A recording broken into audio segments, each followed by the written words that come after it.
Today we're doing another Strymon pedal review. We are going driving with Strymon, looking at their overdrive options, how they compare, and which one's right for you. So stay tuned.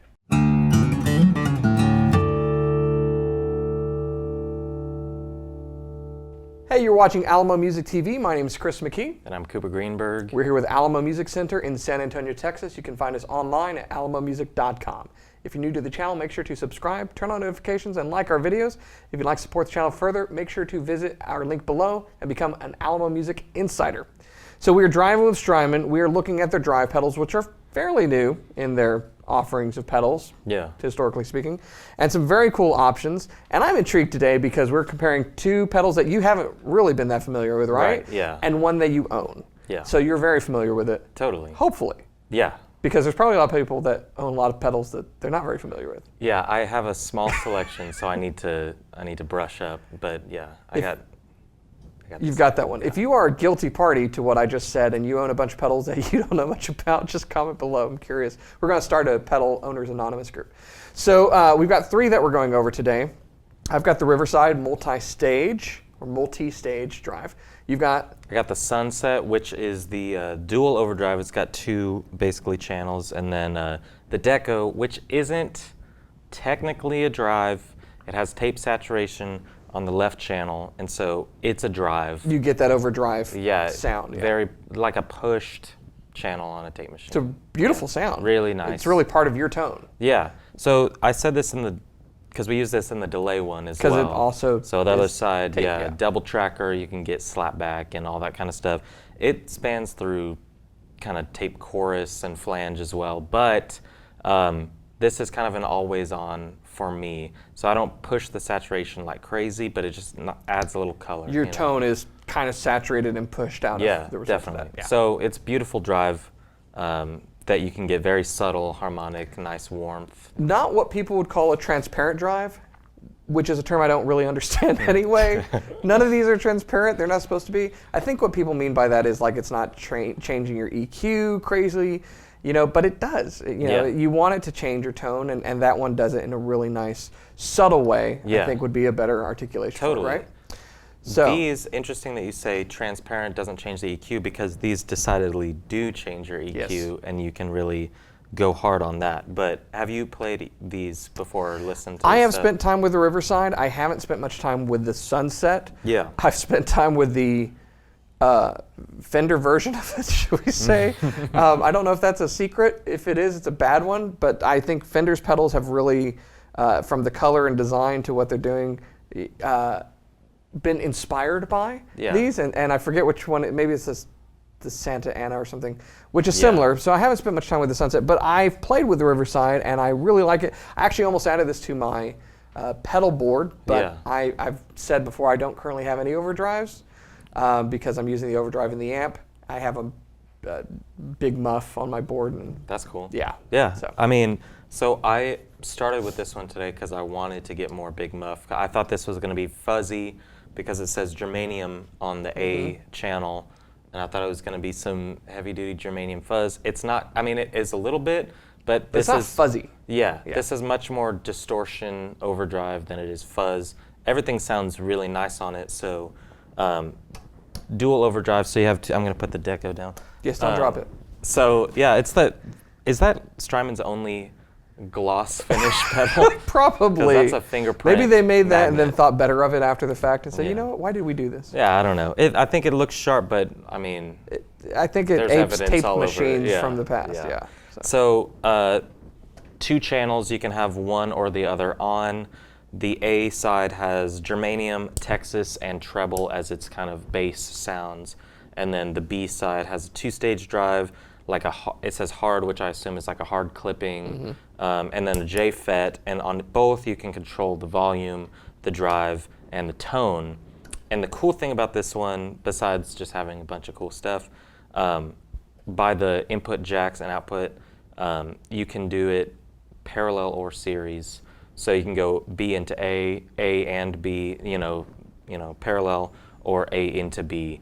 So that the two channels are gain staging one another. Yes. Yeah. Really cool sound. So for the purposes of this, I just did them parallel, but there's probably millions of combinations, changing the EQ of both sides. I really like the Texas tone going into the J FET, but that's just me. I just, you can see in the demos, I'm messing around just trying to find cool sounds, but everything sounds pretty good. Then I was surprised by that one because I liked it more. Before we talk about this one, let's talk about something you were just talking about with that as far as the parallel or in series. I think most people, if you have overdrive on your board, one or more pedals, you're familiar with gain staging. You're familiar with in series because that's how your pedals are going to be wired. You're going to have, if you turn one on and then turn the one on after that, you have now one overdrive feeding into the next overdrive.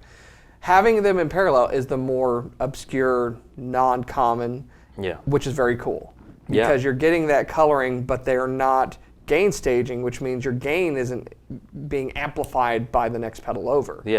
Which is just really cool. It's kind of like having your stereo connection going to two different amps, and how big of a sound you can get out of that and really color the tone. We saw the parallel and series options with the Angry Driver before the JHS and Boss, and I really liked that pedal, but that was the Angry Charlie and the Blues Driver in one. You could stack them however you wanted or go parallel, and I didn't feel like any of those options sounded better than a Blues Driver by itself or an Angry Charlie by itself. I did like the pedal a lot and it was cool, but this, running them parallel, everything sounds, it's just cool. I'm sure certain settings are inspired by other famous things, but it's less of like you're thinking about a Blues Driver sound and so you just want that, So really cool. And talking about gain staging, isn't that kind of the basis for the... Yeah, let's trade. You can talk about that. I love how this, basically you're buying a pedal and getting so many pedals. It's a huge value. It's very, very cool. This this Riverside multi-stage, meaning you can figure out like at different gain stages how hard you want to push each one. So it's really cool. It has two pedals, but this is just for a favorite preset. This is on and off over here. And at the base of it, you have your drive knob. You got 3-band EQ and kind of your level or volume knob. But then you can, on this first toggle switch, go low or high gain. And then on the other one, you can either push just everything or really push the mids. That mids is like that TS-808 tone. That really kind of spikes the mids. It's the great tone for when you're switching from like a rhythm to a lead sound and you need to cut through a mix. That's what's so fantastic. And it's creamy. Anytime that you boost the mids and kind of drop the treble and bass, you get this really rounded tone. That's the best really nice. Sound. It's the classic. I think the tone that I think of when I think overdrive, because this, it says dual overdrive. I felt distortion more so. When I think overdrive, I think of TS9, TS808, and it's the creamy tone. It's like that every great Strat player, perfect mids boosted kind of thing. You're pushing the sound, you're getting that breakup, your sustains increasing. So for this one, I started playing it, and it was just the low gain, the push on normal, and just have really good bass drive on here. But then adding high gain and then adding the mids push, you can cover so many bases, and it's like a really nice way of learning what the gain staging kind of thing does. Because you could stay low gain, but then push the mids still. You can mix and match everything. That's an important observation, because one of the things I found is sometimes people say they're struggling in a mix and they need to come out a little bit more. They'll try to turn up more. They'll try to increase their gain. Neither of those things necessarily do that. And learning how EQ can make your sound distinctive in the mix is important.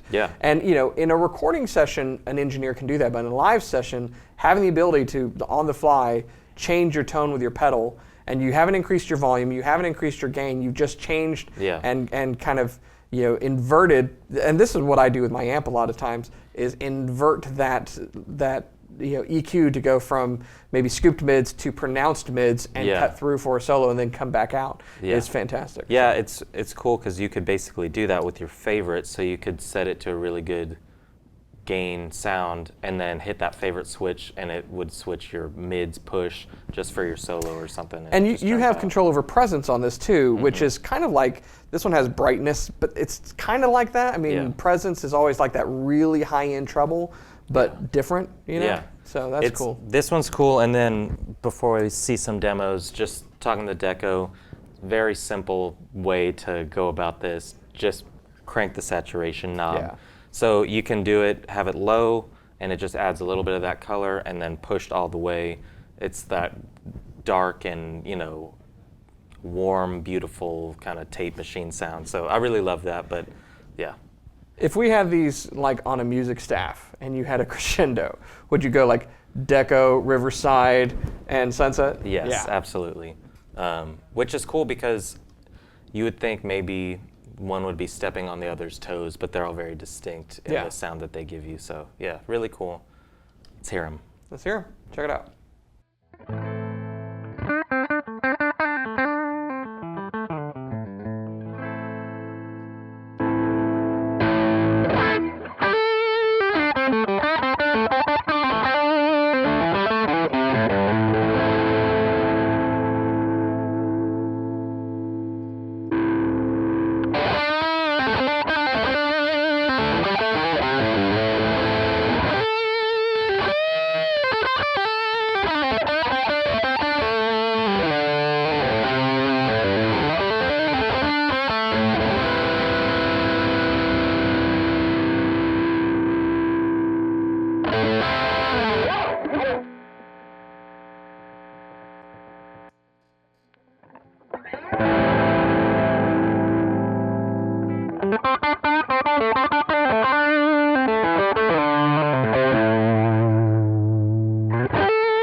right, so there you have it. We've got the Deco, we've got the Riverside, the Sunset, some great options from Strymon for overdrive. Everything from kind of your leave on, color your tone, and really have that wonderful saturation sound, to tons of EQ and multi-stage options, to kind of really all out, heavy duty, to the wall sound. So I'm just gonna put fingerprints on this while we're talking. That sounds good. Whoever buys this, if you're from our channel, bonus, you get my fingerprints. It's personalized. It's basically a signature, and you can plant those on a crime scene. Oh, great. Don't buy this. So it helps. I was playing the Ultra Lux HSS Floyd Rose Stratocaster. Yeah. So it's already to rock machine. Informing kind of what's going on here, but left it on the humbucker the whole time. So it's really a nice way to hear how hardcore these all can go, but how subtle they can be. I know we're not ranking or saying favorites. I love the Deco, but the Riverside was the big... I hope you love this since you own it. Yeah, of course. But the Riverside was the big kind of... This one was the one that I was like, I kind of like the big revelation for you? Yeah, I do like this one a lot too. I just don't have that much need for that sound. But this, I mean, I have a Tube Screamer. I really love it. This is kind of a nice step up a little bit. If you categorize what you're playing, you blues, rock, Americana type stuff, right? And so that's typically kind of a pushed tube amp sound. Yeah. You don't go that heavy. Yeah. But if you're playing anything that's beyond that, more 70s rock or anything that's high gain, the Sunset's the better pedal, which is why I think they kind of positioned them the way they did. Yeah, it's also weird because these aren't the super talked about. We talked about that with the delays too. There's the Dig and the Brigadier and things that aren't the super popular, filter by most popular on these are the hidden gems. Kind of thing. These are nice, and it's cool because it's just reaffirming like everything they make is good. Yeah. They don't make anything that's like a throwaway pedal, nor do they make anything that's too like overlapping with other stuff. Strymon's got two really good things going for when it comes to their development. They are really, really smart when it comes to the engineering side of the pedal. Yeah. And they have great ears. Yeah. And I think those are the two biggest things that they really have going for them is the tone that you can get from their pedals is spot on, but if it was lacking on the engineering side, the product would falter. Yeah. And the reverse is true. If the engineering was spot on, but the tone wasn't really great, then the product would suffer. These are just great pedals. And I think these haven't gotten really the recognition of a lot of overdrives because they're newer, and there's so many different pedals that have come out, but they're really fantastic. Probably, arguably, some of the best overdrive pedals, and definitely with the Sunset, one of the most versatile overdrive pedals on the market today. Yeah, my saying that this is too hardcore for me, it's not necessarily true because you can get those. Well, it's more than you tones. need. Like you can get what you need out of that. If someone wanted what you do, and then more so, like if you played in Top 40 band or you played a variety of stuff where you had some harder songs, then the Sunset would perfectly fill that niche because you could get a lot of that tone you get out of the Riverside, but you could push it more kind of beyond, if you needed to. But you're not doing a bunch of Floyd bombs and pinch harmonics in your music, so. Not yet. Maybe the next song. Yeah. That's what's going to come out of the 2020 songwriting of Cooper. You don't know it yet, but his next song just gets worse. He tuned into Drop D, and the next time you see him, the hair will be black, and Yes, sir. Really cool stuff. I like him a lot. Yeah. Chat with us online. Email Chris directly about Strymon pedals. You can go to our website, it's alamomusic.com. You can find the information about these, and you can chat with someone. Sometimes Cooper's on, and you can chat directly with him about these pedals. Ask us any questions, order them, get them delivered to your door, and have fun on your own, making your own music. Yeah, absolutely. Because at the end of the day, that's what it's all about. The best guitar in the world is the one you're making music on. How you choose to augment it with these things just makes it even better and more fun. Absolutely. That's what it's all about. So if you're new to our channel, that's what we're all about. Make sure you subscribe, turn on notifications, like our videos. If you want to become an Alamo Music Insider and have even more fun with us, follow the link in our description below, and we'll see you next time.